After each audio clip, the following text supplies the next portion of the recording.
Hello everyone, welcome back to my channel, The Learning Library. In today's video, we are going to cover the aggregate functions in SQL. So there are different types of aggregate functions used in SQL. So some of those we are going to cover. So we have sum, min, max, count and average. So basically we are going to cover these 5 types of aggregate functions in SQL. So one by one we are going to say that what is aggregate functions and the practical example of it. So firstly we will cover the sum. Suppose I have this table, select start from employees. I have this employees table and I want to see the sum of salary, total sum of salary through my employee table. So I want to sum this all the column. So how can I do that? I can do that by using sum aggregate function. So I can write like this: select sum of salary, whichever the column I want to sum of salary from employees. Likewise I can get the sum of the salary from my employees table. So this is the sum of my whole entire salary column. Second is minimum. Suppose I want to see the minimum salary from my salary column. The minimum value, min is nothing but the minimum value. So I can write as select min of salary. So this will give me the minimum salary from my salary column from employees. The syntax is simple. So this will give me the minimum salary from my salary column. So that is 2100. The third one is max. So as min will give you minimum salary and max will give the max salary from your salary column. So select max of salary. Max will give the max value from your column from employees. So that is 24000.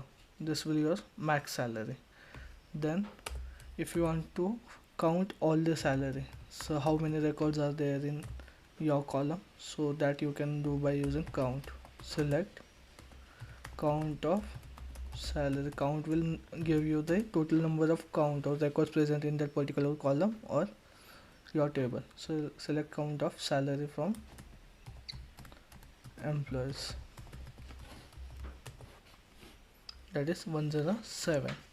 And last, average. This will give you the average salary from your salary column. So select average of salary from employees. So this will give you the average of your salary column. So that is nothing but 6461.831. So this is how you can use the aggregate functions to perform more mathematical operations on your column. I have some scenarios. You can practice on those. I can explain, but I just want you guys to practice on those. So you can for count, just practice on queries. What is the result of count of star, then count of 1, count of 0, count of null and count of -1. So just practice on this scenario for count. Then for min and max, for both min and max, just see the count min and max value from your string column. So like I have string column in my table, like first name is my string column. So min and max both, just try with your string column what is result is giving by using min and max for on the string column. So in a string column you can give here and just compare the output, what output you are getting by using string column, your min and max aggregate functions. So this is how you can practice on aggregate functions. So far we have covered sum, min, max, count and average. Just practice on this. If you have any queries, you can comment in comment box. I'm ready to reply it. Thank you.